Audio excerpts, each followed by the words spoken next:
Hi and hello there, Aries! Welcome new subscribers. My name is Yan. Returning tambayers, thank you po sa inyong walang sawang love and suporta. At kung hindi niyo pa meron pa po tayong other channel, link is down below sa ating description box. So if interested, just click that link lamang po para kayo ay mapunta doon sa ating other channel kung saan nag-upload din tayo ng collective readings for all signs every day. Yes, now you heard it right, every day. And yun nga na wala din po tayong gender, so babae, lalaki, LGBT, lahat ay welcome. At the end of the day, lahat ay may free will na free nyo pong gamitin if you want to claim the messages or not. And kung may cross-watcher si Aries at may Aries placement sa kanilang natal or birth chart, welcome din kayo. So let's go ahead and check these messages para sa iyo, Aries. Thank you so much, Archangel Michael.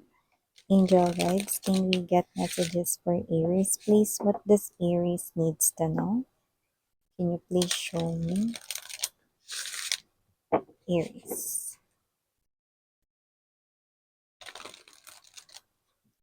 Aries.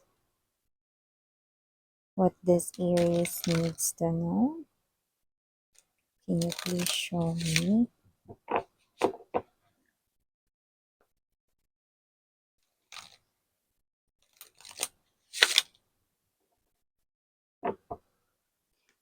Okay, so let's go ahead and check these messages para sa iyo, Aries. So let's see kung anong meron dito for you guys. We do have here the energy of Star.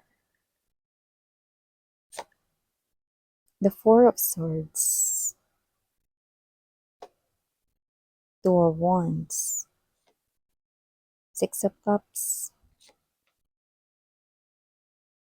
The Three of Coins. The Lovers. Five of Wands. Four of Wands. And the Six of Coins.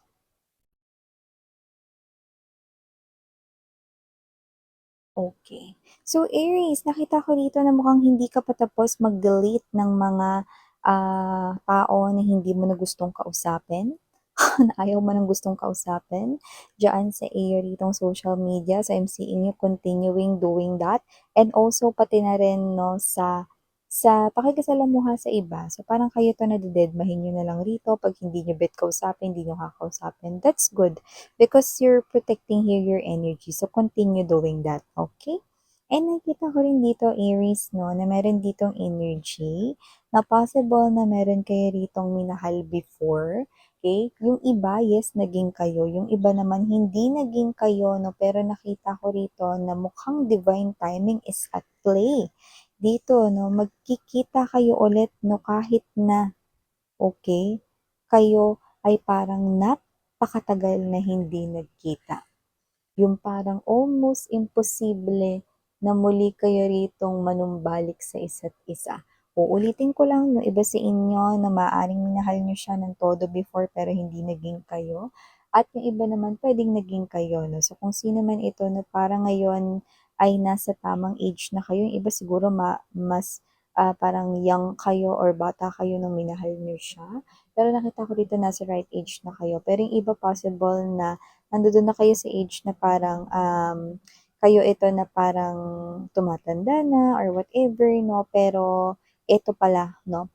Parating or pabalik na rito ang inyo ritong minahal noon, no? So nakita ko rito na magpapatuloy ang inyo ritong pag-ibig. Ang taray, no? With the 12 Wands energy, yes, no? Ito yung klase ng energy na parang hindi mo akalain na muli mo palang makikita pa ulit yung taong sobra mong minahal before. Naging kayo man o hindi, nakita ko yun dito. Okay? So, meron ako nakita rito mga babes. Buti na lang, nakikita ko ito na parang energy ng mangyayari pa lang. So, pwede pa natin itong pigilan or gawa ng paraan. No? Bakit miss yan? Anong meron dyan? Nakita ko rito ng someone connected sa person mo. I don't know if kaklase niya ba to nung high school, college, or elementary. Or baka kapitbahay niya ito matagal na or dating kapitbahay. May ganong energy. Kung sino man ito, may energy ito no, na posibleng agawin nito ang person mo sa iyo. May pagpaplano dito kasi para sa kanya, kung hindi lang rin naman magiging kanya ang person mo, this is wishful thinking, pero hindi maganda. Kung hindi lang din naman magiging kanya ang person mo, mga babes, no? Okay? Hindi ito pwedeng maging masaya. Yan, no? So, kung sino man yan, hindi siya rito nabigyan ng pagkakataon na maging masaya, no? Talaga, ng matagal. Kasi parang naging sila nga ng ex mo or parang basta saglit lang eh. Parang ganun eh. Kasi hindi natripan ng person mo, no? Yung ugali nitong tao na to, no? Well, nakikita ko naman yun dito. Bakit Aries? May matinong tao ba na ganyan? Mga agaw dito. Mag-aagaw ng hindi kanya. 'Di ba? So, kung sino man tong energy na to, no, good luck sa kanya. Kasi nakikita ko rito na bukod sa hindi siya rito type ng ex mo, ay ng ex niya, no, na person mo na ngayon, okay? Nakikita ko rin dito na malabo sa sabaw ng pusit na magtagumpay siya. Okay? Para lang rin alam mo. Okay? So, kahit tanungin mo yung person mo, no, kung may pakialam pa siya rito at sabihin niya, wala na akong pakialam dyan, maniwala kayo. Kasi yun talaga yung sinasabi rito kung reading nyo ito. Na wala talaga siyang pakialam dun for of Swords energy. Mas gusto niya parang manood ng Netflix, manood ng movie at matulog na lang kaysa makipag-deal dyan sa person na yan. Ayan, no? Totoo naman pala. So, maliban dyan, nakita rin tayo ng energy rito na mukhang gumaganda ang iyo rito, no, na standing sa inyong trabaho. May energy rito na maaring yung mga nasa probationary period ay meron ditong regularization sa kanilang trabaho. At yung iba naman na is possible rito mga babes, no, na meron ditong makapansin ng inyo ritong skills na pasok sa iba pang mga parang title or designation, no? Kumbaga, kung ano yung linya ng work ninyo, no, possible na meron kayong ibang skills or talents, no, na pasok sa ibang category, no, na position or occupation. Yan, no? So, if you're hearing some kind of noise in my background, I'm sorry, mga babes, it's out of my control. Thank you so much. No? Just pay attention na lamang, no? At mag-focus sa ating reading. So, nakita tayo rito ng energy, no? Na meron ditong energy na mapapansin kayo rito at nakikita ko rito na maganda itong opportunity kasi magkakaroon kayo rito, no, ng more friends. And at the same time, nakita rin ako rito ng energy, no, na possible rin na may mga humanga rito sa inyo. Yan. Okay? So, maliban dyan, Aries, nakita rin tayo ng energy rito, ha, na posibleng may mag-invite sa'yo, pero wag kang sumama, wag kang pumunta. Kasi yan ay pain lamang, no? Yung tao na yan ay may balak ditong hindi maganda. Dalawa na kukuha ko dyan.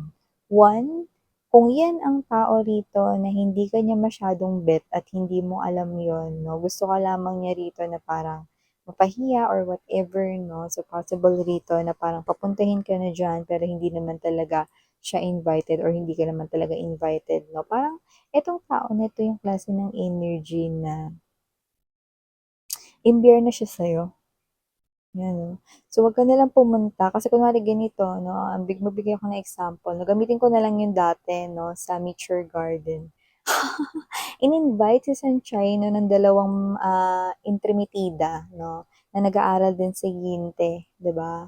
University. Okay. Tapos, pinagsuot siya rito ng cowboy, 'di ba? Na damit. Tapos, hindi naman pala yun yung team ng party kasi nakagaw naman pala doon, 'di ba? See? Parang ganun gagawin sa inyo rito, no? Example lang naman yun, okay? Or, maaring hindi naman talaga yan party, no, pero papupuntahin ka niya doon, no, dahil in-bear na siya sa'yo. Okay? So, yung iba naman, mga babes, no, literal na party ito, no, at maaring imbitahan ka, pero hindi talaga nangangamoy safe sa tao na yan. Dahil yung tao na yan ay may secret na may gusto sa inyo. Okay? At yung tao na yan ay maaaring meron ditong gawin talagang hindi maganda sa'yo. No? Which is, kung may nafe-feel ka na kaagad kasi meron dito yung with the Four of Swords, makaka-receive kayo ng mga message, no, with that kutob. Listen to your kutob, no? Kasi kung kinukutuban kayo ng hindi maganda, no, diyan sa invitation, may mararamdaman kayo after nyo marinig yung invitation na yan, no, then yun na yun, okay? It's a warning sign right here, no, that you must not attend that meeting, okay? Or that event, that occasion, no? Because nakita ko dito, no, na meron niyang masamang balak sa'yo. Okay? So, maliban dyan, nakita rin tayo ng energy rito, Aries, no, na maaring meron ditong literal na as in mag-sale or magkaroon ng malaking discounts sa mga gusto mong bilhin. Yan, no, hakot galore na ba to, Miss Yan? Well, hindi naman talaga kailangan ritong mag-panic buying, pero nakikita ko rito, no, na goods ito sa'yo kasi nakikita ko rito na parang ganito yan eh. Pag bumili ka ng tatlo, meron ka daw libreng dalawa. At kung ano man tong bagay na gusto mong bilhin, mga babes, no, parang, alam mo yun, mas makakasulit at mas makakamura ka rito. Kunwari, balak mo bumili ng sandok, no, kasi mahilig ka magluto, no, tapos bibili ka rin ng frying pan, no? Tapos meron pang libreng dalawa. So, see, alam mo yun, yung parang panalong-panalo ka rito, plus yung discount na to is, alam mo yun, no? Parang minsanan lang, hindi ito tuwing buwan, no? Na parang 2.2, 3.3, 4.4 sale, yun, no? So, parang ito ay minsan lang, no? Tapos sa favorito, sa favorite mo pa ritong brand, no? Or binibilhan, no? So, nakikita ko dito na yes, pwede mo yang gawin, no? Pwede rin yung damit, no? So, go ahead, do that, no? Favorite brand mo. So, nakikita ko na parang minsan lang yung ganyang klaseng sale. So, pag yan ay nakita mo, go, sunggab na agad, no? So, may isa pa tayo dito, last but not the least message. Maaari rito mga babes na napapanaginipan ninyo, lalo na sa mga single dyan, no? Na kayo rito ay magkakaroon ng family na nasa isa kayong panaginip kung saan nanay kayo, tatay kayo, no? Or you are with someone, no, nasa loob ng isang home na hindi kayo familiar, no? Then that's a great sign na talagang makakapag-asawa kayo. Single, no? Sign din yun na may paparating na sa inyo or dumating na, ha? At yung iba naman mga babes, no, nakikita ko rito na kung may person man kayo rito, no, at nasa loob kayo ng isang relationship na at nakakapanaginip kayo rito ng bata, no? At kayo to na in-expect niyo yung pregnancy or whatever, no? Then, eto na yon, no? Answered prayer, no? Pinakita sa panaginip ninyo dahil ito ay magaganap na. So, you will definitely bear a child, no? Dito sa person na minamahal mo, no? So, LGBTQs, of course, welcome din kayo, no? You will be inside a home together with your lifetime companion. So, yata yung mga messages for you, Aries. Thank you so much again in Yana on me for the girls in Yana, do not for the boys. Sayang he all of invite. I mean.